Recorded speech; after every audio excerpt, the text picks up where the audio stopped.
Good morning friends, welcome back to my channel BPSC bytes. आज हम science and tech करेंगे। But पहले मैं एक डिस्क्लेमर दे दूं, चूंकि मैं एक कॉमर्स बैकग्राउंड की स्टूडेंट हूं, मैं एक चार्टर्ड अकाउंटेंट हूं। तो हो सकता है कि ये थोड़ा सा बहुत ही ज़्यादा थियोरेटिकल लगे। मुझे बहुत ज़्यादा आइडिया नहीं है। मैं थोड़े बहुत कॉन्सेप्ट एंड रट्टाफिकेशन के ही दम पे जो भी स्कोर करती हूँ साइंस एंड टेक पे, उसी बेसिस पे करती हूँ। ठीक है। अगर आप बीपीएससी का पैटर्न देखोगे तो वो शॉर्ट आंसर पूछते हैं और एक लॉन्ग आंसर पूछते हैं। शॉर्ट आंसर में बहुत ही एप्लीकेशन बेस्ड होता है। आप कितना भी पढ़ लो, अ, लेकिन लास्टली आपको वहां पे दिमाग लगा के जो भी डेटा फैक्ट्स आपने प्रीलिम्स में पढ़े हैं वही आपको लगाना होता है। मैं 69th में बेसिकली बता दूं, नैनो टेक्नोलॉजी छोड़ के मुझे और कुछ भी नहीं आता था। लेकिन फिर भी I have scored fairly good marks, क्योंकि आपको आंसर राइटिंग में थोड़े से दिमाग खोलने पड़ेंगे कि what you have read through out this 2-3 months आपको उसको अप्लाई करना होगा। जैसे कि इन्होंने पूछा था कि role of computer in modern society. अब कितना ब्रॉडली आप इस पे सोच सकते हो, क्या क्या है। तो मेरे दिमाग में पहले आया एजुकेशन। ठीक है, मैं यहाँ पे एग्जांपल्स भी दे सकती थी। ई पाठशाला जो है आपका एनसीईआरटी का, वो नहीं दिया है, आप एग्जाम्पल भी कोड कर सकते हो। हेल्थ में है आपका मेंटेनेंस ऑफ डेटाबेस, तो अभी डिजिटल हेल्थ मिशन है, ये भी ऑनलाइन मिशन है। फाइनेंस में book keeping, entry of transaction, tally है। ठीक है, टैली एग्जाम्पल है जहां पे हम लोग कंप्यूटर का यूज कर सकते हैं जो छोटे मोटे बिजनेसेस है। एग्रीकल्चर है तो अभी एग्री स्ट्रैक चालू हुआ है। तो डिफेंस में आपको पता है कि हम लोगों ने इंडिजनाइजेशन कर रहे हैं। गवर्नेंस में आपको पता है आईआरसीटीसी है, ई ग्राम स्वराज्य है, फिर उसके बाद ई विधान है, ये सब गवर्नेंस का है। सोशल में भी आपको पता है वर्चुअल सोसाइटी है, फेसबुक है, इंस्टाग्राम है। तो इसमें ऐसा कुछ मैंने नया लिखा नहीं है, लेकिन जो मुझे आता था मैं वही चीजें लिख दी। ठीक है। अब सपोजिटली ये देखिए कितना मतलब ये वाला है, with suitable example discuss relationship between technology and the social development. मेरे दिमाग में ये क्वेश्चन बस टेक्नोलॉजी एंड जैम ट्रिनिटी का आया, तो मैंने बस उसे ही इनकॉर्पोरेट कर दिया। देखिए, अगर आपको डायग्राम बनाना आता है तो उसको जरूर इनकॉर्पोरेट कीजिए, कुछ ना कुछ डायग्राम, क्योंकि ये मेरे नोट्स में कहीं ना कहीं ये डायग्राम थी जब गवर्नेंस का मेरा नोट्स था, तो वो डायरेक्टली यहाँ पे आ गया। ठीक है। तो आप यहाँ पे देखो, with the advent of industrial revolution the scenario social development have change. मैंने बस ये देखा कि एक टेक्नोलॉजी बेस है, सर्विस रिसीवर है, सर्विस प्रोवाइडर है, और एग्जाम ट्रिनिटी है। तो रिलेशनशिप से क्या हो सकता है, पॉवर्टी एलिवेशन हो सकता है, one nation one ration card हो गया। मैं एक एक चीज करके एक एक एग्जाम्पल लिखते गई, तो आप भी ऐसे ही लिखना है। हेल्थ केयर में रोबोटिक सर्जरी है, स्किलिंग है, यहाँ पे टेलीमेडिसिन भी आप डाल सकते थे। स्किलिंग एंड एजुकेशन में स्मार्ट क्लासेस है, वल्नरेबल इंक्लूजन के लिए आपका पीडीएस सिस्टम है, वन नेशन कार्ड तो हो ही गया। लॉ एंड एडमिनिस्ट्रेशन में आपको पता है ईएफआईआर है, नेशनल क्राइम पोर्टल आ गया है। तो ऐसे आपका सोशल डेवलपमेंट में बेसिकली जो पब्लिक से डीलिंग हो रही है उसे टेक्नोलॉजी के थ्रू क्या करना है। ठीक है। तो ये क्वेश्चन थी, ये वाला तो एकदम ही मतलब ये रोल ऑफ, ठीक है, science and tech industrial industrial development of Bihar. ठीक है। तो ये इंडस्ट्री स्पेसिफिक है, तो Bihar industry are not well developed due to given resources and the socio economic status. हमें पता है अगर बिहार का है, पोस्ट झारखंड डिवीजन जो है सारा मिनरल्स वहां पे चला गया है। लेकिन आज तक क्या क्या किया है, अब देखिए सिंगल विंडो क्लियरेंस है, ये बहुत ही जेनरिक पॉइंट है लेकिन है बिहार में। जैसे उद्योग मित्र है, ठीक है, लिडार टेक्नोलॉजी है, मैंने कुछ भी लिख दिया है। ठीक है। मिनरल रिसोर्सेज को हम पा सकते हैं, ब्लॉकचेन टेक्नोलॉजी है, कैसे हेल्प कर सकता है, एआई बेस्ड डिसीजन मेकिंग है तुम्हारा, ई विधान ऐप है, technology like SAP and tally would help the book keeping and accounts. अगर आपको पता है जैसे भी हम लोग ऑडिट डिपार्टमेंट में है, तो most of the works are kept manually, मतलब वो हैंड से वाउचर जा रहा है। ठीक है, तो वैसा कोई ट्रैकिंग मैकेनिज्म नहीं है। ठीक है। इस वजह से मैंने जो भी एप्लीकेशन बेस मेरे दिमाग में वहां क्लिक किया, मैंने उसे अकॉर्डिंगली लिख दिया। ये तो कोरोना पैंडेमिक वाला, मतलब इतने साल बाद, मतलब 2020 में आया था और 23 में वो पूछ रहे कि how modern technology has help. तो ये बस मेरा प्रीलिम्स का ही दिमाग में जो था वही मैंने यहाँ पे लिख दिया। जैसे बायोटेक्नोलॉजी, आरटीपीसीआर टेस्ट जो होता था हम लोग जब कोविड के समय में करवा रहे थे, वैक्सीन डेवलपमेंट है, एमआरएनए टेक्नोलॉजी है। ठीक है। एएमयू बैग है, हेल्प ड्यूरिंग को मतलब ऑक्सीजन की कमी थी तो एक एएमयू बैग डेवलप हुआ था। इंटरनेट है, ऑनलाइन क्लासेस है, जूम मीटिंग है। ठीक है। तो सिर्फ हेल्थ के सेक्टर में नहीं, मेडिसिन के सेक्टर में आप देख लो, इवन आप यहाँ पे ना ई कॉमर्स का भी आप डाल सकते हो, वहां पे ई कॉमर्स काफी बूम हुआ था, तो घर बैठे ही लोग फैसिलिटी ले रहे थे। ड्रोन टेक्नोलॉजी से भी आपको पता है, help to take quarantine loom. यहाँ पे एक एक्सपेरिमेंट भी हुआ था ड्रोन से, जहाँ पे कि आपकी डिलीवरी दी गई थी। तो ये सब सारे चीजें हैं। सस्टेनेबल डेवलपमेंट एक बहुत ही जेनरिक पॉइंट है, तो जब भी मेरे दिमाग में आता है तो आपको मैं क्या बोलूँगी, कुछ भी रिपोर्ट्स वगैरह कोट करना। पहले भी बता रखा है कि अगर सेल्फ हेल्प ग्रुप आया, ठीक है, तो वहां पे नाबार्ड का डेफिनेशन जाएगा। ठीक है। तो वैसे ही जैसे ही सस्टेनेबल डेवलपमेंट होता है तो ब्रटलैंड रिपोर्ट 1979 का जाएगा ही, क्योंकि world without compromising future generation, तो एक जेनरिक डेफिनेशन दे दिया। तो note role of technology sustain agriculture में दे सकता है, ठीक है, कि एग्जैक्ट हम लोग सॉइल प्रोफाइलिंग कर सकते हैं, कार्टोग्राफी कर सकते हैं, कितना फर्टिलाइजर यूज करना है। अगर अभी आप देखो तो नैनो डैप करके एक फर्टिलाइजर निकला है। इंडस्ट्रियल में कैसे है, यहाँ पे भी फॉसिल फ्यूल पे डिपेंडेंस रिड्यूस कर सकते हैं। हेल्थ केयर में कैसे कर सकते हैं, फूड फोर्टिफिकेशन है, जीएम क्रॉप्स है। एनवायरमेंट एंड टेक्नोलॉजी में हम लोग कैसे कर सकते हैं, कार्बन स्टॉक है, कार्बन कैप्चरिंग CCSU है, कार्बन कैप्चरिंग जो आपका यूनिट है, अल्टरनेटिव टू प्लास्टिक है। सोसाइटी एंड वेस्ट मैनेजमेंट कर सकते हैं। तो आप ब्रॉडली ऐसे सोचना कि मतलब हेल्थ में, एजुकेशन में, ये सोशल हो गया। अगर इन केस देखिए यहाँ पे क्वेश्चन पूछा है कि सस्टेनेबल डेवलपमेंट है, तो सस्टेनेबल डेवलपमेंट में सबकी सारे स्टेक होल्डर्स, एक्चुअली जब भी साइंस एंड एप्लीकेशन का आप क्वेश्चन सोचो ना, तो वो स्टेक होल्डर अप्रोच से सोचो कि एक सोसाइटी हो सकती है, एक गवर्नमेंट हो सकती है, एक इंटरनेशनल हो सकती है, ठीक है, एक एनवायरमेंट हो सकती है। तो ऐसे सोच सकते हो। फिर उसके बाद आपका फिर सेक्टर वाइज सोच सकते हो, इंडस्ट्री हो सकता है, हेल्थ हो सकता है, वैसे हो सकता है। तो सेक्टर वाइज सोचने की कोशिश करो एंड उसकी एग्जाम्पल्स आप सोचने की कोशिश करो, तो आपके आंसर्स आ जाएंगे। नैनो टेक्नोलॉजी तो क्लासिकल है। इस बार देखिए 68 में उन्होंने शॉर्ट में पूछा था, फिर उन्होंने लॉन्ग में पूछ लिया, ठीक है, इसमें आई गॉट 19। और बाकी सारे शॉर्ट आंसर्स में ना कभी 7 में 5 मिले हैं, बाकी 4 4 4 यही सब मेरा मार्क्स रहा है, ठीक है। तो आपको मालूम है, तो नैनो पार्टिकल का अभी इस बार आने का चांसेस तो थोड़ा कम है, बट हाँ, आपका बायोटेक्नोलॉजी का काफी इंपॉर्टेंट है, क्योंकि आई थिंक इस बार बायोटेक्नोलॉजी में नोबेल प्राइज मिला है, माइक्रो डीएनए या आरएनए को मिला है, शायद माइक्रो आरएनए को मिला है। तो एक नोबेल प्राइज भी मिला हुआ है, ठीक है, तो वो काफी इंपॉर्टेंट हो जाता है। तो चलिए, जो मैंने आपको डॉक्यूमेंट प्रोवाइड किया है उसे डिस्कस करना स्टार्ट हम करते हैं, ठीक है। तो पहली बात तो आईटी के फील्ड में है, कुछ आईटी से रिलेटेड है। आप एक चीज समझना ना, टेक्नोलॉजी जब आता है ना तो सिर्फ इंटरनेट की तरह उसे मत सोचना, ठीक है, कि सिर्फ इंटरनेट है, ठीक है। उसके अलावा अभी एआई आ गया है, ब्लॉकचेन आ गया है, नैनो आ गया है, न्यूक्लियर साइंस आ गया है, फिर उसके बाद बायोटेक्नोलॉजी आ गया है। तो मल्टीपल फोल्ड में आप सोचने की कोशिश करना है। एंड जब इसका जब आप सोच रहे हो तो आप इंडिविजुअल लेवल पे क्या फायदा कर सकते हो, एग्रीकल्चर में क्या फायदा कर सकते हो, हेल्थ में क्या यूजेस है, इंडस्ट्री में क्या यूजेस है, ठीक है, इवन स्पेस में क्या यूजेस है, ठीक है। अभी अगर इंडस्ट्री की बात करें तो हम लोग नैनो सेमीकंडक्टर चिप्स की बात करेंगे। तो वैसे करके बात करोगे, सोचोगे तो स्पेसिफिक एग्जांपल भी आ जाएगा। अगर आप न्यूज़ फॉलो करते हो तो कहीं ना कहीं आपके दिमाग में वो बैठा रहता है, ठीक है, कि आप वो एग्जाम्पल ऑटोमेटिकली निकल के आ जा सकता है, ठीक है। तो आपको पता है इमर्जिंग टेक्नोलॉजी वो चीज है जिसकी प्रैक्टिकल एप्लीकेशन हमें अभी नहीं पता है, ठीक है। अगर जब भी कोई भी एआई ब्लॉकचेन वगैरह का आया तो देखिएगा, एक जेनरिक डिसएडवांटेज होता है, एक जेनरिक एडवांटेज होता है, और एक जेनरिक वे फॉरवर्ड होता है। कोई भी साइंस एंड टेक्नोलॉजी का क्वेश्चन आए तो ये कुछ पॉइंटर्स होते हैं जो आप आराम से उसमें डाल सकते हो। एआई आया तो ठीक है, उसमें एथिकल कंसर्न्स तो आएगा ही, उसमें हम डिस्क्रिमिनेशन की बात करेंगे, ठीक है, एनवायरमेंटल की बात करेंगे, क्योंकि जब आर्टिफिशियल इंटेलिजेंस वगैरह की बात करते हैं या ब्लॉकचेन वगैरह की बात करते हैं या कोई भी टेक्नोलॉजी रिलेटेड बात करते हैं, तो कहीं ना कहीं वो एनर्जी एफिशिएंट नहीं होता है। मतलब हम लोग ज्यादा एनर्जी कंज्यूम करते हैं। अगर एक टेक्नोलॉजी निकल रही है एनर्जी एफिशिएंट, वो अलग बात है, लेकिन जनरली जो भी है उसमें काफी एनर्जी जाती है, जिससे क्या होता है कि आपका क्योंकि मोस्टली एनर्जी जो डिराइव होती है वो फॉसिल फ्यूल से होती है, तो कहीं ना कहीं वो एक कंसर्न आ जाती है। एथिकल कंसर्न हो गया, फिर उसका आपका कार्बन फुटप्रिंट का एक प्रिंसिपल हो गया, ठीक है। फिर उसके बाद आप जेनरिक बात कर सकते हो, लॉ लीगैलिटी की बात कर सकते हो, प्राइवेसी की बात कर सकते हो, ठीक है। फिर आप इंडिया की पर्सपेक्टिव में बोलोगे तो डिजिटल डिवाइड की बात कर सकते हो, इंफ्रास्ट्रक्चर की बात कर सकते हो, ठीक है। एंड वे फॉरवर्ड में आप क्या ही बोलोगे कि भाई अच्छा, डेटा प्रोटेक्शन बिल लानी चाहिए, ठीक है, रेगुलेशन ठीक से होने चाहिए, पॉलिसी जो है वाइडर कोलाबोरेशन से मेंटेन करना चाहिए। अगर हम एआई या कुछ भी इंटरनेट बेसिस पे है तो हम लोग ईयू को फॉलो कर सकते हैं। ईयू का जो पॉलिसी है, मतलब यूरोपियन यूनियन का, उनका काफी अच्छा माना जाता है, ठीक है। फिर उसके बाद में अगर हम विकसित भारत की डेवलप करना है तो टेक्नोलॉजी या इंडस्ट्रियल रेवोल्यूशन 4.0 को ऑन बोर्ड करते हुए हम करते रहेंगे, ठीक है। कुछ कुछ इनिशिएटिव तो है, जैसे क्वांटम मिशन लॉन्च किया है, national mission on nuclear energy mission किया है, क्वेस्ट है, बहुत सारी चीजें हैं जो गवर्नमेंट ने लॉन्च की है। तो ठीक है, तो कुछ जेनरिक एडवांटेजेस है, कुछ जेनरिक डिसएडवांटेजेस है, कुछ जेनरिक वे फॉरवर्ड है। तो ये आपके दिमाग में 4 पॉइंट शॉर्ट आंसर क्वेश्चन आएगा, आपको मालूम है, ठीक है। बड़े में वो एप्लीकेशन बेस्ड आएगा, या तो बायोटेक्नोलॉजी इन एग्रीकल्चर हो सकता है, ठीक है, या बायोटेक्नोलॉजी का एप्लीकेशन हो सकता है।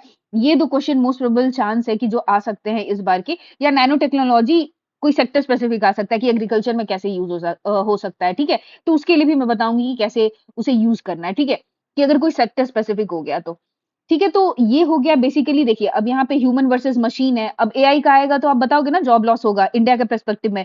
एक तो India already leap frog into क्या, डायरेक्टली हम लोग प्राइमरी से डायरेक्टली टर्शरी में शिफ्ट कर गए, हम लोग सेकेंडरी में शिफ्ट ही नहीं किया, मतलब मैन्युफैक्चरिंग इंडस्ट्री को हम लोग डेवलप ही नहीं किए, तो उससे तो हमारा अनएम्प्लॉयमेंट बढ़ा हुआ है। ऊपर से जब एआई आ जाएगा या टेक्नोलॉजिकल इंटरवेंशन आ जाएगा, तो कहीं न कहीं हमारे जॉब को इफ़ेक्ट करेगा, और हमारा जो पॉपुलेशन है वो स्किल्ड भी नहीं है, ठीक है?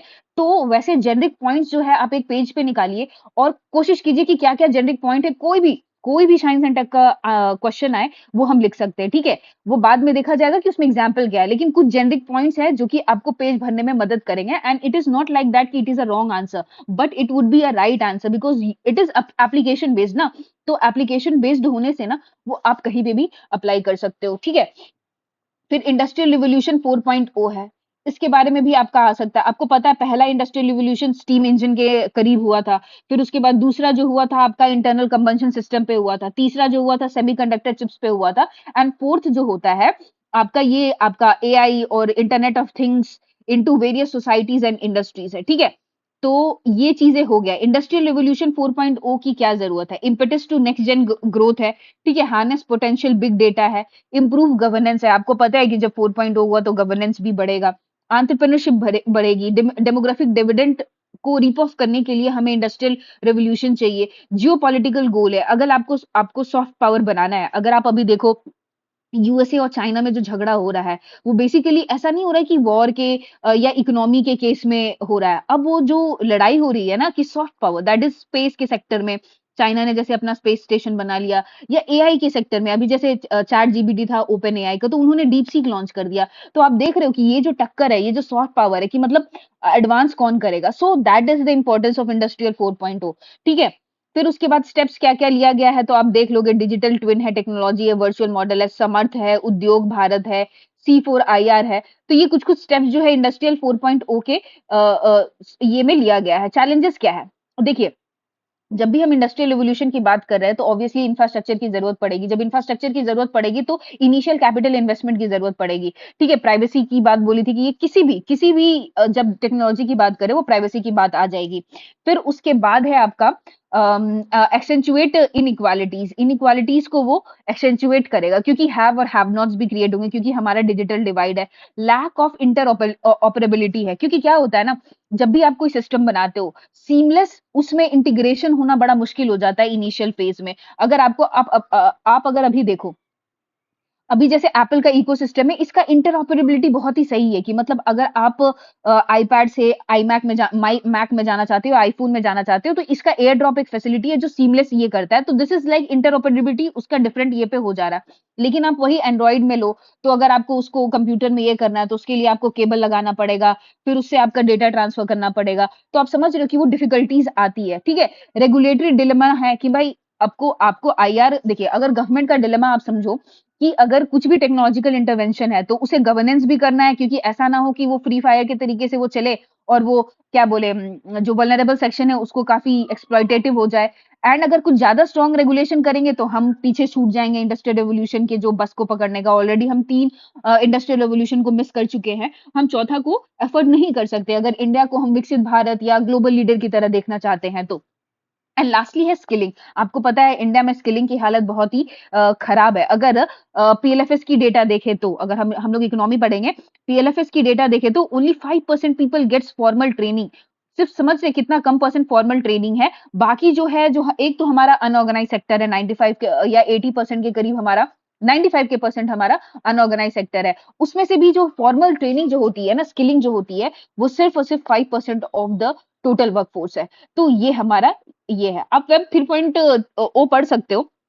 ये ज़्यादा इम्पोर्टेंट नहीं है, लेकिन आपको मैं बेसिक आइडिया बता दूँ कि वेब 1.0 था ना, कि क्या होता था कि वो सिंगल विंडो था कि बस एक ही, मतलब आप सिर्फ अपलोड कर सकते हो, उस पे कोई कमेंट नहीं कर सकता है। 2.0 था जो अभी हम लोग यूज़ कर रहे हैं। यूट्यूब है, फेसबुक है, अगर मैंने कोई पिक्चर डाला, तो आप उसमें लाइक कर सकते हो, कमेंट ये तो टू वे ट्रांज़ैक्शन है।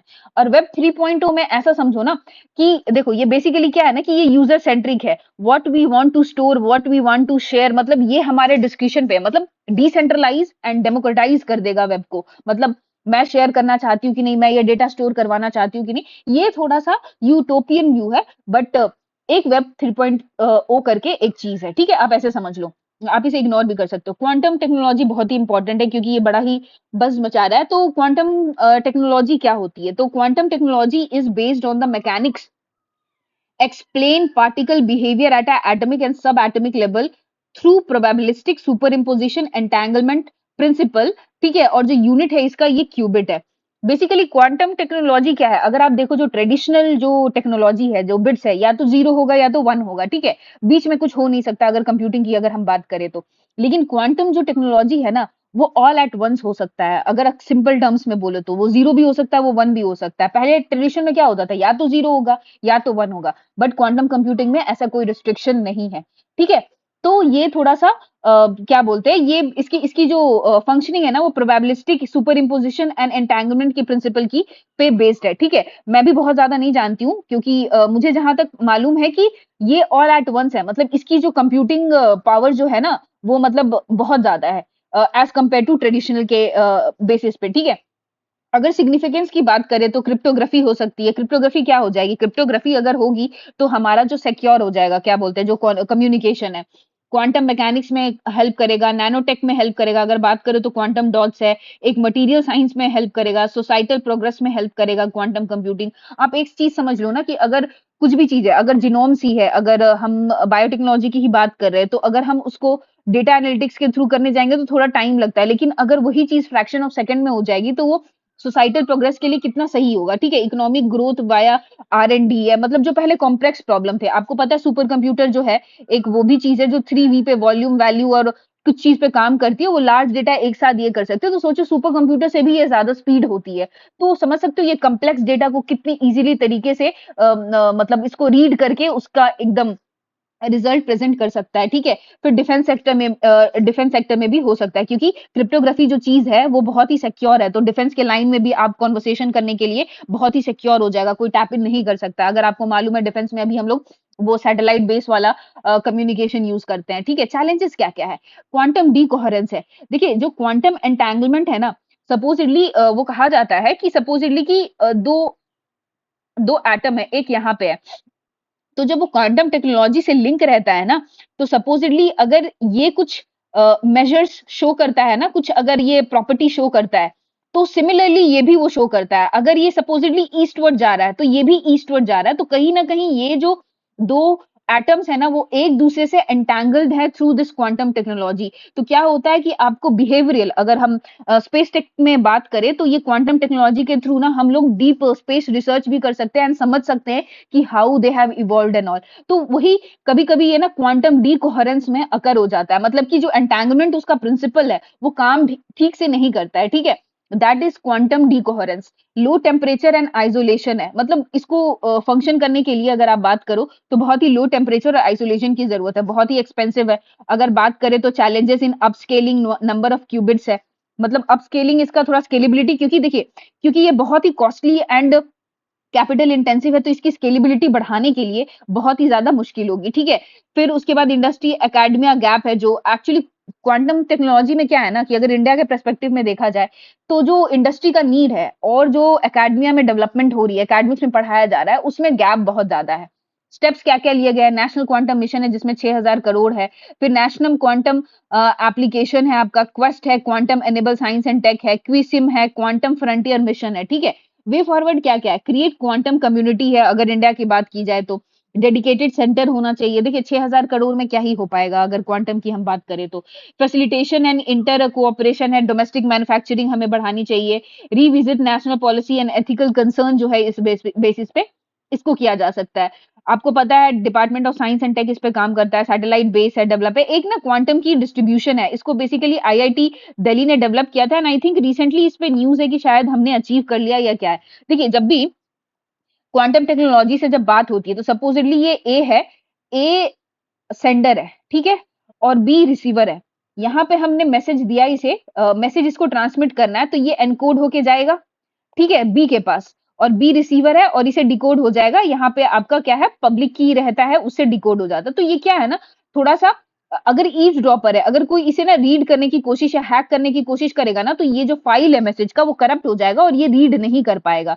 तो दैट वाज द थिंग कि बोथ जानते हैं कि किसी ने तो छेड़छाड़ की है, लेकिन जो मैसेज ए पहुंचाना चाहता था वो अल्टीमेटली उसके पास पहुंचता नहीं था। तो वही क्वांटम की जो डिस्ट्रीब्यूशन की है जो आपका, वही ये हेल्प करेगा, वो बहुत ही ज्यादा और सिक्योर बना देगा कि इवन इफ ईव्सड्रॉपर आता है ना, तो वो चीजें मतलब करप्ट नहीं होंगी और वो बी के पास आराम से मतलब पहुंच जाएगा वो मैसेज, ठीक है। तो that was the thing in quantum computing. अभी ये स्टार बेस्ड ब्रॉडबैंड की बहुत ज्यादा बात हो रही है, स्टारलिंक अगर इंडिया में आने की बात हो रही है कि अरे स्टारलिंक आएगा, स्टारलिंक आएगा। तो एक चीज समझो, इसका मैकेनिज्म क्या है।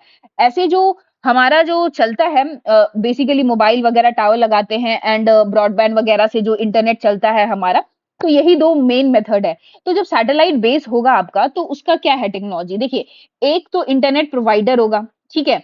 वो क्या करेगा, उसकी कुछ सैटेलाइट्स रहेंगी लो अर्थ ऑर्बिट में, ठीक है। वो सैटेलाइट से जाएगा, फिर यहाँ पे आपका रिसीवर रहेगा, नोड रहेगा, जो कि सिग्नल को यहाँ पे पकड़ेगा, ठीक है। इनकमिंग ट्रैफिक है, फिर यहाँ पे मॉडेम रहेगा, ये कन्वर्ट करके ये कंप्यूटर को देगा। फिर कंप्यूटर जो है ईथरनेट, ईथरनेट क्या होता है, वायर्ड टेलीकम्युनिकेशन बिटवीन लैन वैन जो है, जो वायर्ड होता है, और ये अपकमिंग ट्रैफिक है। तो basically giving internet via satellite is known as आपका internet connective, wireless internet connecting uses of satellite space gate. आप समझो ना ये कितना बेनिफिशियल हो जाएगा। ब्रॉडबैंड वगैरह हिली रीजन पे तो पहुंच नहीं सकता, तो ये सैटेलाइट जो इंटरनेट फैसिलिटी है, वो डिजिटल डिवाइड को कहीं ना कहीं कम करेगा, ठीक है। इसका कवरेज भी बहुत ज्यादा रहता है, लेटेंसी भी कम रहती है अगर आप इसकी पढ़े तो। स्टारलिंक है एक वन वेब जो है आपका, शायद रिलायंस और भारतीय एयरटेल का इसमें ये मेंबर है।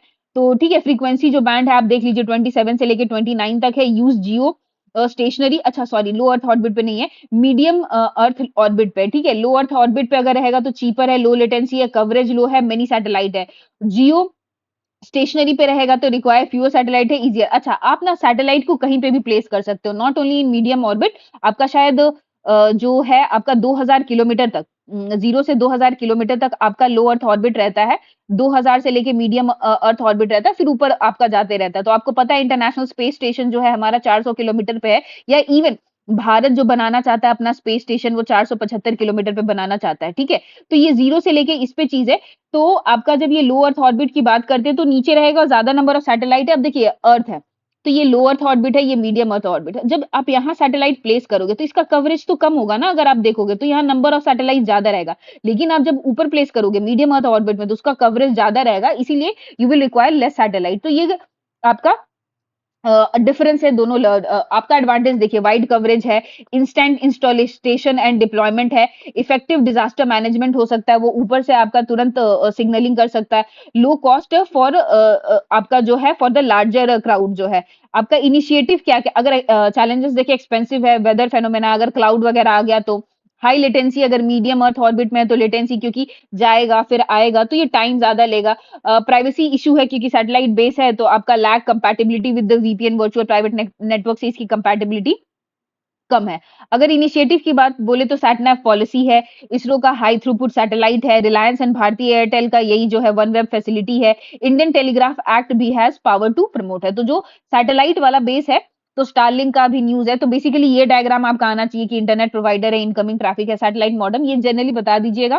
फिर उसके बाद advantages disadvantages initiative and way forward भी बता दीजिएगा कि with broader collaboration we should develop a policy which will ensure like, मतलब सोशल जस्टिस की, मतलब जो स्मॉलर एरिया है। एक एडवांटेज में आप ये भी लिख सकते हो ना कि हिली एरिया के लिए भी काफी पॉसिबल है, डिजिटल डिवाइड को ये कम करेगा, ठीक है। तो आप ये लिख सकते हो। आर्टिफिशियल इंटेलिजेंस, हाँ, ये क्वेश्चन भी लॉन्ग आंसर्स में आ सकता है कि एक जेनरिक क्वेश्चन आ सकता है कि आर्टिफिशियल इंटेलिजेंस का डिफरेंट डिफरेंट सेक्टर्स में यूसेज, या आर्टिफिशियल इंटेलिजेंस का इन हेल्थ सेक्टर या एग्रीकल्चर सेक्टर, ये भी बहुत ही इंपॉर्टेंट एस्पेक्ट है। अगर हम इसकी बात करें तो पोटेंशियल क्या है, इसकी पोटेंशियल 1 ट्रिलियन इकोनॉमी की है बाय 2035, ठीक है। तो sorry, branch of computer science which is concern with making computers mimic human intelligence, ठीक है।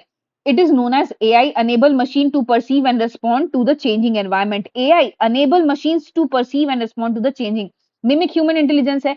अगर आप यहाँ पे देखो, ये वाला डायग्राम जब भी एआई का क्वेश्चन आए ना, तो आप जरूर बनाना, ठीक है। इसमें कुछ मतलब मेरे को तो कुछ आता जाता नहीं है कि क्या है, बट मुझे ये बनाना है कि एक डीप लर्निंग बोल के है सबसे लोअर लेवल पे, जिसे मशीन लर्निंग बोलते हैं। फिर उसके बाद आर्टिफिशियल न्यूरल नेटवर्क होता है, ठीक है, जो कि ब्रेन होता है। फिर मशीन लर्निंग आती है, एल्गोरिदम फॉर्म करता है। फिर उसके ऊपर एआई का आर्किटेक्चर है। तो अगर आर्किटेक्चर देखे एआई का ना, तो ऐसे ही deep learning, artificial neural network, ANN, ML और फिर एआई। तो ये वाला डायग्राम आपका ना बहुत अच्छे से आना चाहिए, ठीक है। बेनिफिट्स क्या है, मैं बोली ना कुछ जेनरिक बेनिफिट्स होंगे, कुछ जेनरिक डिसएडवांटेजेस होंगे, वही है। अगर बेनिफिट देखें, एप्लीकेशन देखें, तो एआई का कल्चर में कैसे हो सकता है, this can help you in deciphering the Harappan script. अगर आपको पता है कि हरप्पन स्क्रिप्ट अभी भी डिसाइफर नहीं हुआ है, हेल्थ में तो अभी आगे हम लोग पढ़ेंगे कि इसका क्या क्या एडवांटेजेस है, ठीक है।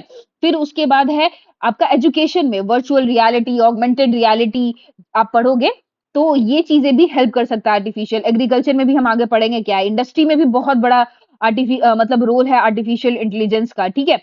अगर आप देखो जनरली अगर कॉमर्स का चीज में आप देखोगे या कोई भी कंपनी है, तो जो लो लेवल की जो मतलब जो ब्लू कॉलर जॉब्स है ना, वो कहा जाता है कि एआई के से ना चला चला जा सकता है, जो रेगुलरली जो मोनोटोनी में होता है, ठीक है, कि अगर एक सामान को यहाँ से पहुंचाना है या अकाउंटिंग मेंटेन करना है, एंट्री मेंटेन करना है, तो this could be easily done by this what you call artificial intelligence. Energy sector में भी काफी इंपॉर्टेंट है, फाइनेंशियल सिस्टम में भी बहुत ही इंपॉर्टेंट है। फाइनेंशियल सिस्टम में आपको पता है कि कैसे क्या वो प्रेडिक्ट कर सकता है whether we should give loan और नॉट, कि वो डेटा एनालिटिक्स पे बेस के एक कस्टमर का निकाल के बोल सकते हैं ये फिजिबल है कि नहीं, एनपीए में कन्वर्ट हो सकता है कि नहीं।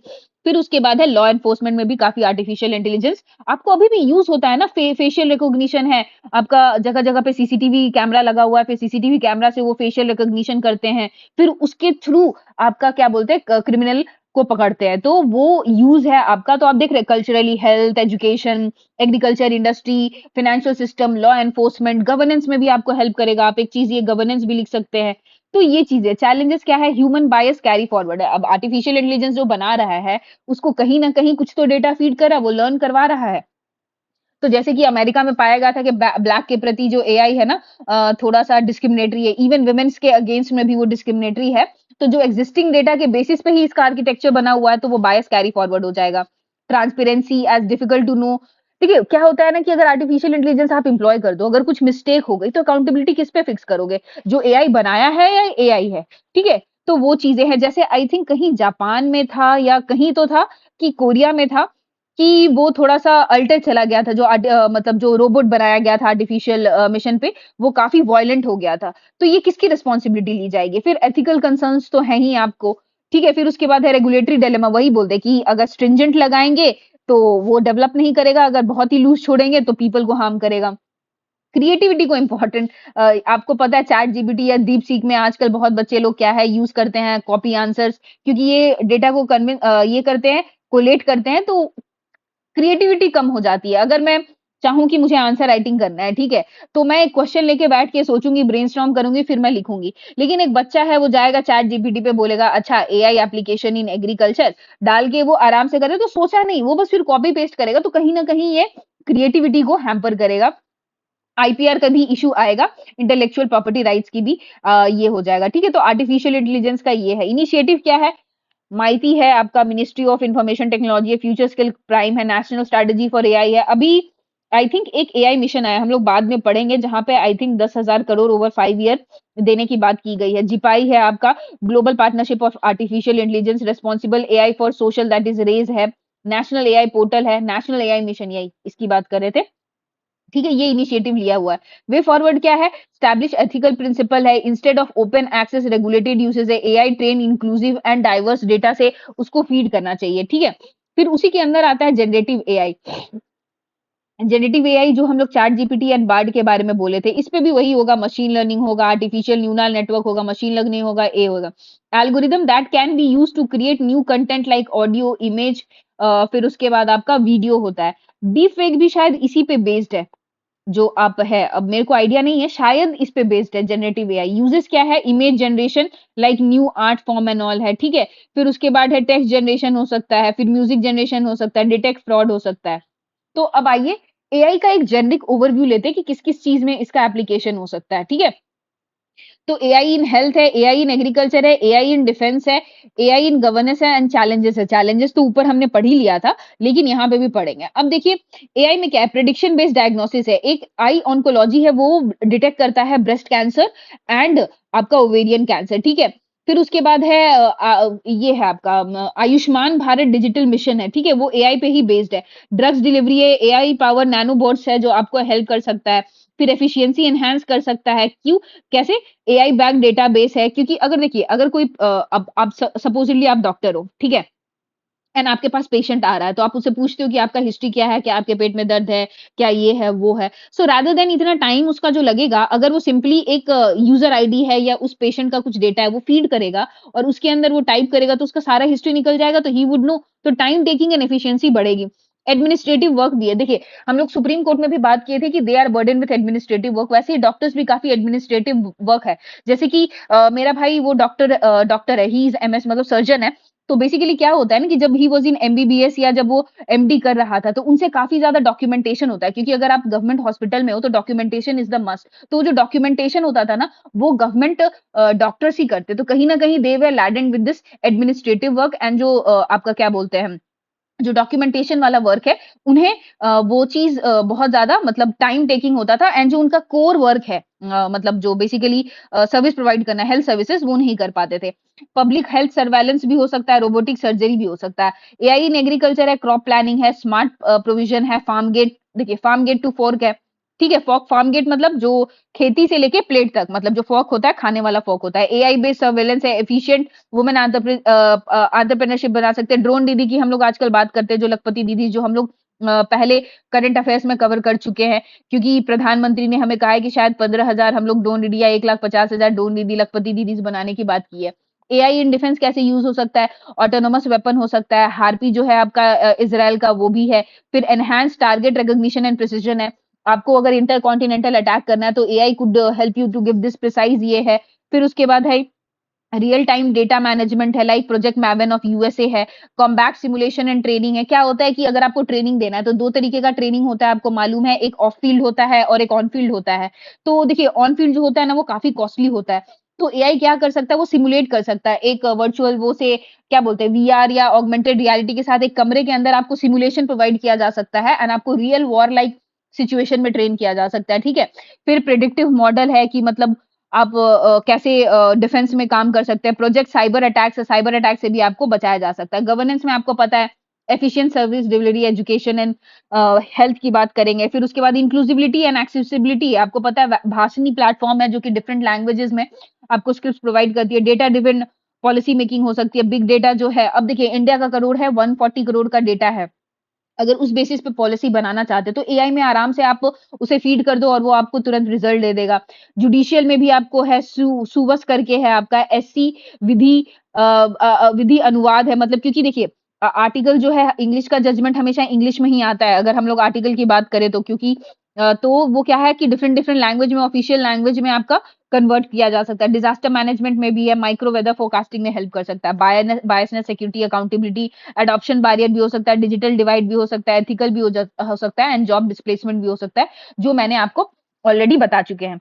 ठीक है, फिर उसके बाद हम आते हैं AI in health care. AI in health care diagnostic and treatment में, हम मैंने पहले ही बता दिया था, diagnostic assistant, I oncology, breast cancer and ovarian cancer में हेल्प करेगा आपको, ठीक है? फिर उसके बाद है पर्सनलाइज मेडिसिन है। पर्सनलाइज मेडिसिन में कैसे हो सकता है कि देखिए, अब क्या है, डेटा बैक्ड रहेगा आपका, तो आप सॉरी आपका बैक्ड रहेगा, डेटा बैक्ड, तो आपका हिस्ट्री जानता है और आपके हिसाब से ही आपको वो पर्सनलाइज मेडिसिन दे सकता है। फिर उसके बाद predictive analytic health, disease progression है। सपोजिटली मैं हूँ, तो मैं अपना फैमिली हिस्ट्री बताऊंगी, फिर उसके बाद मेरा जो जो अभी मतलब मेरा जो लाइफस्टाइल है, उसे वो ये करेगा, और फिर उससे वो प्रेडिक्ट कर सकता है, yes I am susceptible to that NCD, मुझे डायबिटीज हो सकती है या मुझे कैंसर हो सकता है। तो प्रिडिक्टिव एनालिटिक्स भी हेल्प कर सकता है। ड्रग डिलीवरी या डिस्कवरी में भी हेल्प कर सकता है।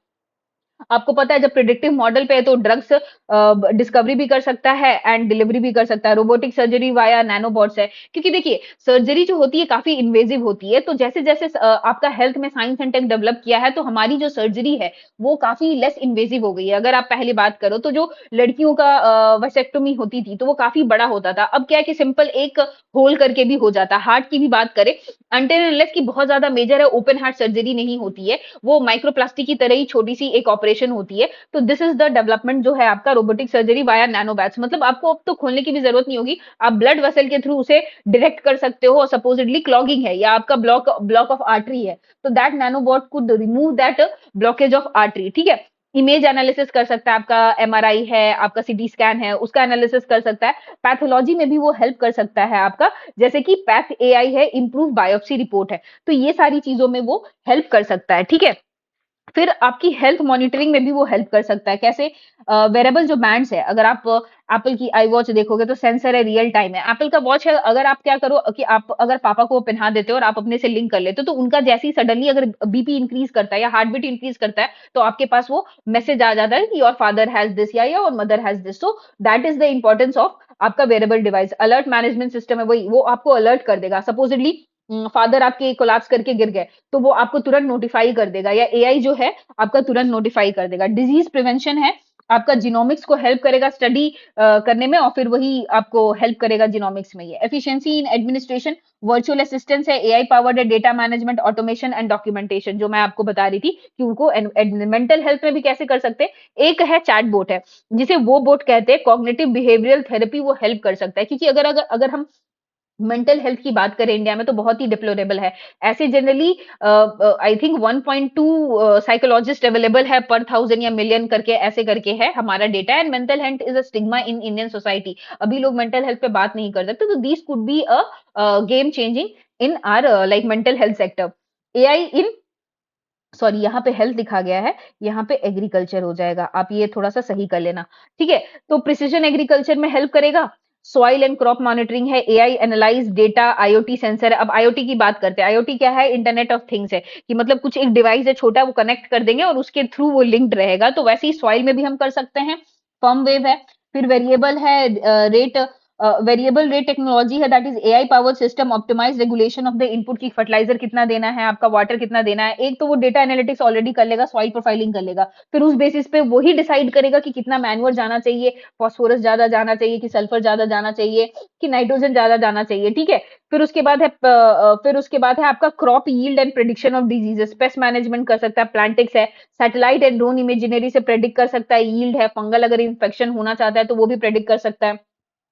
फिर उसके बाद है टू है ऑटोनोमस फार्मिंग मशीनरीज है, जीपीएस अनेबल्ड आपका planting, ploughing and harvesting, robotic harvesting हो सकता है, ठीक है। फिर उसके बाद लाइफ स्टॉक मैनेजमेंट है, हेल्थ मॉनिटर जैसे सेंसस के साथ हम लोग ह्यूमन के साथ कर रहे थे, वैसे ही आपका एनिमल के साथ कर सकते हैं। फिर ऑटोनोमस मिल्किंग सिस्टम हो सकता है, सपोजिटली कि वो मशीन वहां पे एआई के थ्रू लगा हुआ है या रोबोट ही लगा हुआ है, तो वो जाके मिल्किंग कर देगा। उसका टाइम फिक्स्ड है कि चलो ठीक है, सुबह 4 बजे करना है, शाम 4 बजे करना है, तो दैट कुड बी फिक्स्ड, ठीक है। स्मार्ट इरिगेशन फैसिलिटी है, ड्रिप इरिगेशन है, कब ऑन करना है, कब ऑफ करना है। ड्रॉट प्रेडिक्शन हो सकता है, ठीक है। तो वैसे आपका ये एग्रीकल्चर में, आप मैंने ये बहुत छोटे छोटे में लिखा है, अगर आप इसे डिस्कस करके लिखोगे ना विद एग्जांपल्स, तो ये काफी आपका पेज कवर कर लेगा। एंड ऐसी सिस्टमैटिक तरीके से प्रिसीजन एग्रीकल्चर में, फिर ऑटोनोमस फार्मिंग मशीनरी में, फिर क्रॉप यील्ड एंड प्रेडिक्शन में। हाँ, जब भी आप एग्रीकल्चर में आओ ना, तो आप ऐसे सोचो कि पहले इनपुट्स क्या-क्या होता है एग्रीकल्चर में, जैसे सीड्स है, फर्टिलाइजर्स है। फिर बीच में क्या होता है आपका, हार्वेस्टिंग वगैरह है, क्रॉप मैनेजमेंट है, तो आप उसमें क्या देखोगे कि उसमें टेम्परेचर कैसा है, उसका मतलब इंश्योरेंस है कि नहीं, डिस्ट्रॉय हो सकता है कि नहीं हो सकता है, ठीक है। फिर उसके बाद पेस्ट मैनेजमेंट है, ये बीच का चीज़ है। फिर उसके बाद हार्वेस्टिंग है, हार्वेस्टिंग के बाद आपका क्या होगा, स्टोरेज होगा, स्टोरेज के बाद आपका क्या होगा, मार्केटिंग होगा। तो एक सीरीज से आप सोचोगे ना, तो आपके पॉइंट जनरेट होने जाएंगे। पहले इनपुट है, इनपुट में फिर बीच में जो भी हुआ है, फिर जो भी होने के बाद आपका स्टोरेज है, हार्वेस्टिंग है, स्टोरेज एंड हार्वेस्टिंग में फिर ट्रांसपोर्टेशन है, कि आपको मार्केट तक पहुंचना है, तो ट्रांसपोर्टेशन में कनेक्टिविटी है कि नहीं, रोड है, शिप है, ये सब है कि नहीं है। फिर उसके बाद आपका मार्केट से लिंक कैसा है, फिर मार्केट में उसको बेटर प्राइस मिल रहा है कि नहीं मिल रहा है, फिर ओवरऑल पॉलिसी की बात करेंगे, ठीक है। तो this is the way forward for the agriculture वाला थिंग। सप्लाई चेन मैनेजमेंट है, आगे बढ़े है, डिमांड ड्रिवन फोरकास्ट है, क्लाइमेट रेजिलियंस है कि नहीं, सस्टेनेबिलिटी की भी हम बात करेंगे, ठीक है। तो ये हो गया एआई का एप्लीकेशन। अभी एक चीज इसमें छूट गया है, एक ब्लॉकचेन टेक्नोलॉजी का छूट गया है, वो मैं करंट अफेयर्स के साथ करा दूंगी, मोस्ट प्रोबेबली वो डॉक्यूमेंट मैं आज शाम में ही ग्रुप पे डाल दूंगी, ठीक है। एआई मिशन है जो आपका, ये माइटी एंड नास्कॉम में 2023 में लॉन्च किया है। आउटले इज लगभग 10,300 crore over a 5 year, aims to bolster India's AI ecosystem by making high end computing resources. Mission क्या है, making AI in India, that is domestic AI tech, and making AI work for India, that is ensuring AI benefits various section of the society. Pillars देखे तो 7 pillars है उसका, आप ये पढ़ लीजिएगा, बहुत ही सिंपलिस्टिक है। देखिए, कॉमन कंप्यूटर फैसिलिटीज है, ठीक है। फिर उसके बाद एआई कोच है, अभी रिसेंटली शायद एआई कोच भी लॉन्च हुआ है। AI safety institute of India है, एआई इनोवेशन सेंटर है, एआई एप्लीकेशन डेवलपमेंट है। तो ये आप बेसिकली, ये थ्योरेटिकल क्वेश्चन है, आप पढ़ सकते हैं। आप एंड में लिख सकते हो विकसित भारत के लिए inspire to become AI powered है, तो आपका ये हो सकता है। स्पेस टेक्नोलॉजी भी बड़ा ही इंपॉर्टेंट है, क्योंकि अभी हम स्पेस टेक्नोलॉजी में काफी अच्छा कर रहे हैं। बीट आदित्य मिशन है, या हम गगनयान की मिशन की बात कर रहे हैं, या आपका जो भी हम बात करें स्पेस टेक्नोलॉजी में, या अभी हम इसरो का 100th लॉन्च देखते हैं, क्योंकि अगर आप देखो इसरो 1969 में फॉर्म हुई थी और तब से लॉन्च किया। अगर आप इसरो की ये देखे स्टोरी देखे तो काफी इंस्पायरिंग है।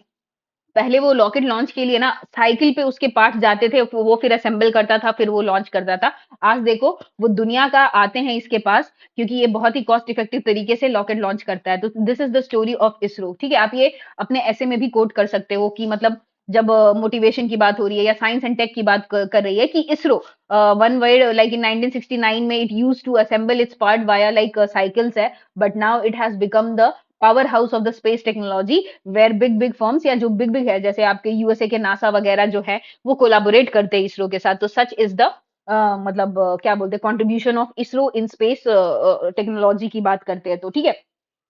आप ये पढ़ लेना, सैटेलाइट टेक्नोलॉजी है, हाईसीस है, स्पेस ट्रांसपोंडर्स है, ठीक है। पीएसएलवी है हमारे पास, और अभी एलएमवी 3 है, जो जीएसएलवी मार्क 3 को रीनेम करके कर दिया गया है, ठीक है। अगर पीएसएलवी की बात करें तो it is a third generation आपका है। पहले हमारा क्या था, एसएसएलवी था, फिर उसके बाद आपका शायद रोहिणी करके था कुछ, वो चीज देख लेना। और ये थर्ड जनरेशन है, एक्सपैंडेबल सिस्टम है, ठीक है। First launch vehicle to be equipped with the liquid stage, developed by Indian remote sensing satellite है, ठीक है।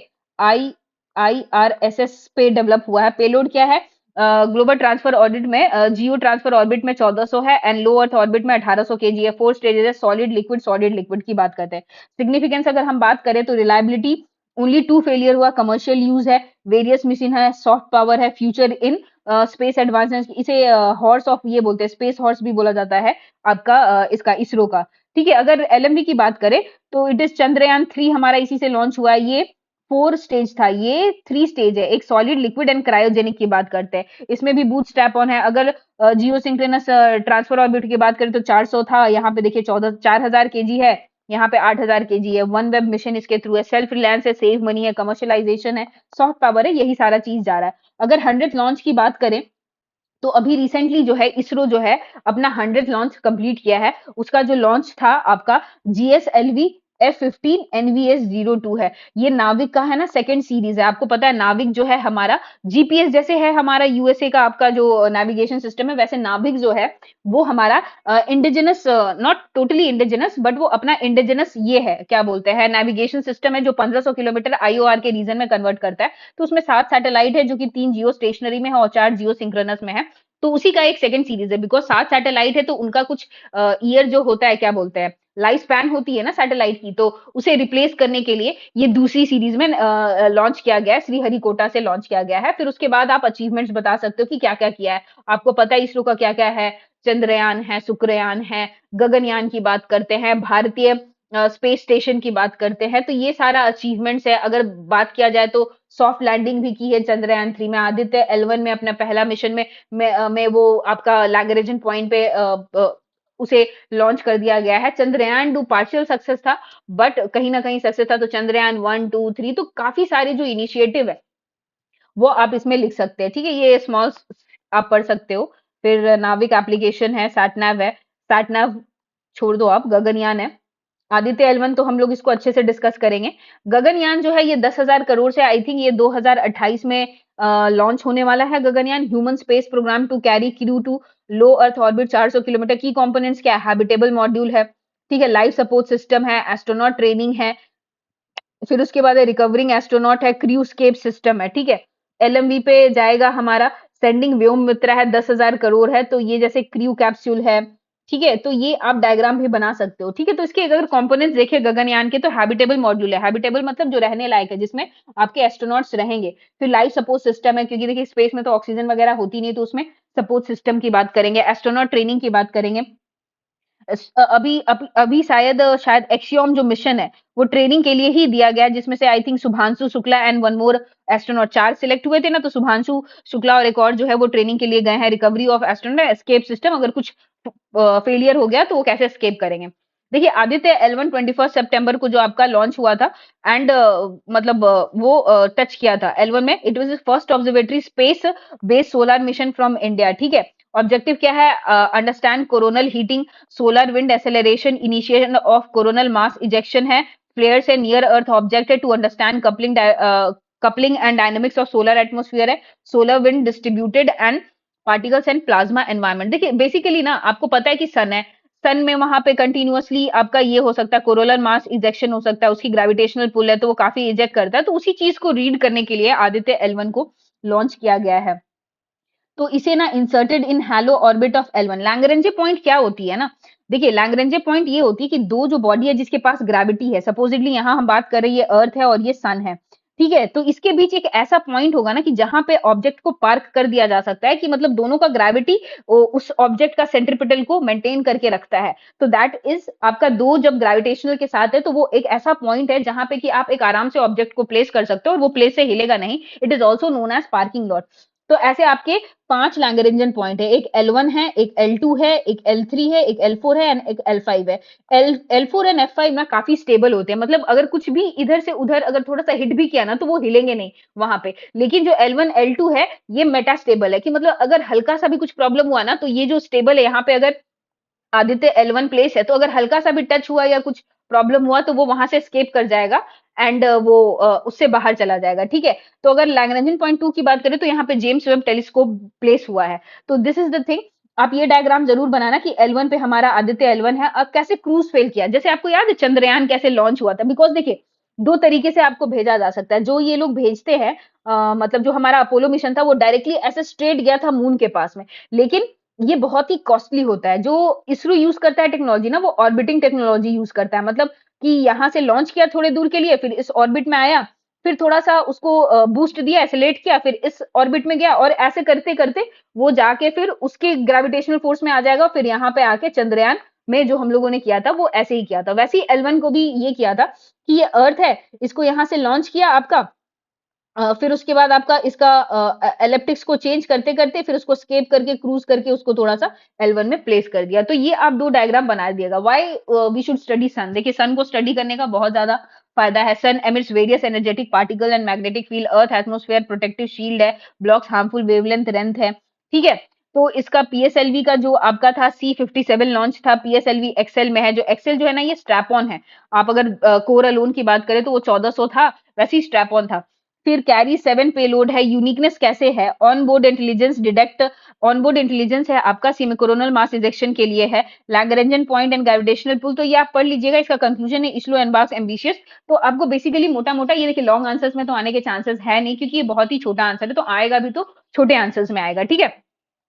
फिर उसके बाद मिशन प्रारंभ आप सोच सकते हो, that is private participation in ये है।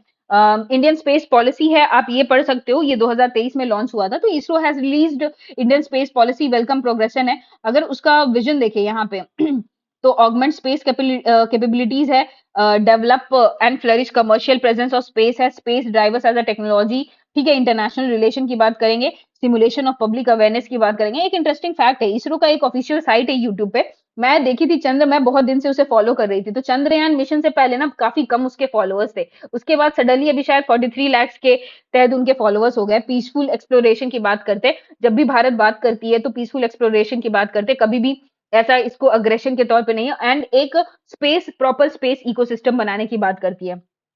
तो ये तो ये जो न्यू स्पेस जो है एज है ना, enable to encourage and develop flourish commercial presence of space and suggest acceptance of private sectors है। तो देखिए ये 4 एंटिटीज को रिकॉग्नाइज करता है, एक इसरो इटसेल्फ है, फिर एक इन स्पेस है that is Indian national space programme and authorisation centre, single window clearance देगा।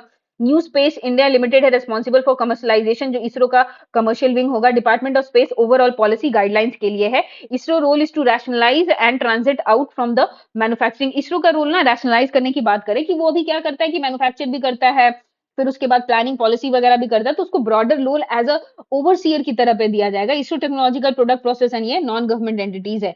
नो टाइम फ्रेम है, ट्रांजिशन कब आउट होगा ये इसके डिसएडवांटेजेस है शायद, ठीक है। नो टाइम फ्रेम है कि कब वो ट्रांजिशन आउट करेगा इसरो का। रेगुलेटिंग द एफडीआई, ठीक है। In space no legislative banking, जो इन स्पेस है ना ये स्टैट्यूटरी नहीं है, अगर इसको स्टैट्यूटरी देंगे तभी तो वो सिंगल विंडो क्लियरेंस और काफी अच्छे से मैनेज हो पाएगा, ठीक है। तो ये हो गया हमारा Indian space technology. Space docking technology, अगर आपने इंटरस्टेलर मूवी देखी हो, तो उसमें स्पेस या अभी सुनीता विलियम्स का जो केस है, वो इतने दिन क्यों फँस के रह गई थी? क्योंकि वो जो डॉकिंग वाला प्रोसेस था ना, उसमें कुछ प्रॉब्लम आ गई थी। जैसे कि अगर आप देखते होंगे कि ये इंटरनेशनल स्पेस स्टेशन है, तो यहाँ से कुछ निकला रहता है एंड एक स्पेस शिप जाके यहाँ पे इससे डॉक करता है एंड ये जब डॉक हो जाता है तब ये ट्रांजिट, इजी ट्रांजिट हेल्प करता है। तो बेसिकली 2 सैटेलाइट्स जब आपका बहुत ही हाई स्पीड पे इंटरलॉक होते हैं, that is known as docking. तो India becomes 4th country to achieve this space docking after USA, Russia and China. What is it? Is a precision connection of two joining fast moving satellite in the space. ISRO क्या है? SpaceX 2 satellite है, SDX-01 chaser है and XDS-02 target है, successfully dock किया गया है 220 KG इसका, अगर देखा जाए तो 450 केजी के दोनों थे।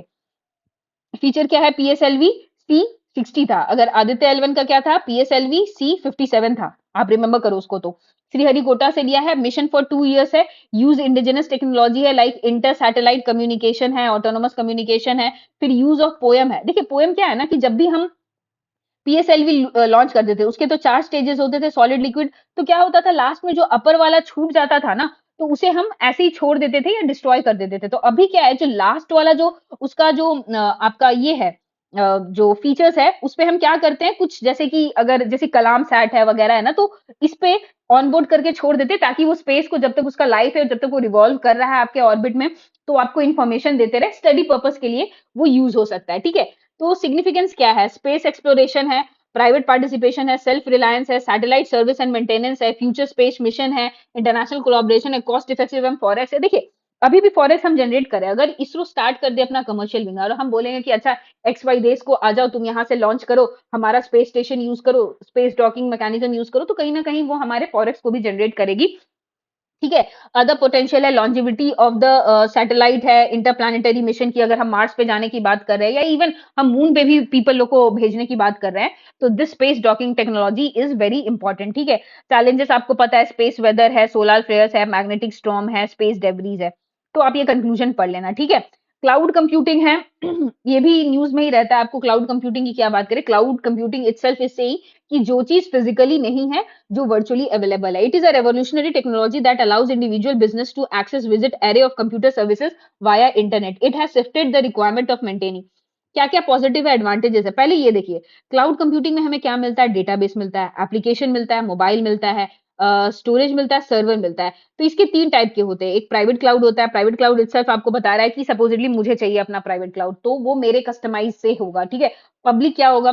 पब्लिक क्लाउड है जिसे सब यूज कर सकते हैं। हाइब्रिड क्या है? जैसे नासा है, तो नासा क्या करता है, जब उसे कुछ नॉर्मल काम करना होता है तो वो प्राइवेट पब्लिक क्लाउड यूज करता है, लेकिन कुछ हाई सिक्योरिटी वाला काम करना होता है तो वो प्राइवेट क्लाउड यूज करता है, तो कॉस्ट इफेक्टिव हो जाता है, ठीक है।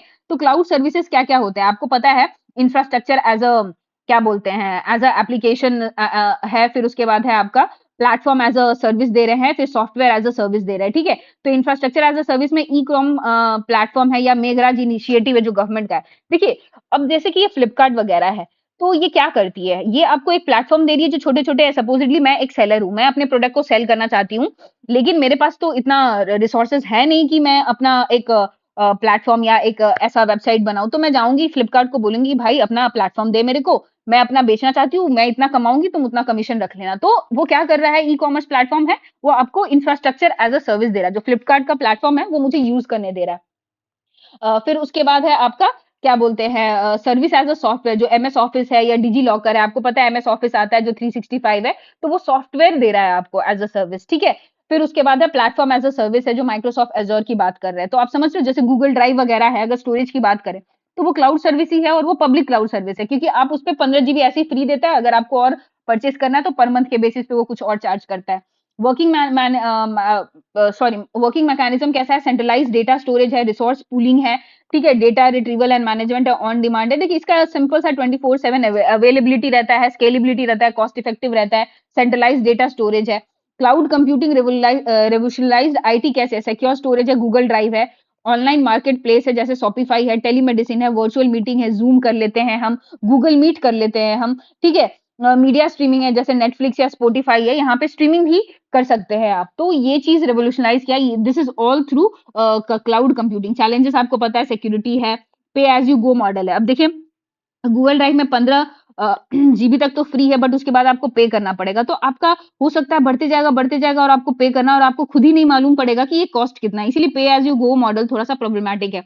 गवर्नेंस इश्यू है, प्राइवेसी की भी इश्यू है। क्लाउड माइग्रेशन अगर मैं माइग्रेट करना चाहता हूँ कहीं और, तो क्या है सिचुएशन, ऐसा कुछ भी यहाँ पे बोला हुआ नहीं है, ठीक है?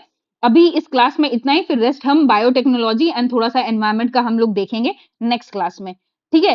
Till then take care, stay tuned. अगर आपको ये वीडियो अच्छी लग रही है तो please like, share and subscribe ज़रूर कीजिए और शेयर भी ज़रूर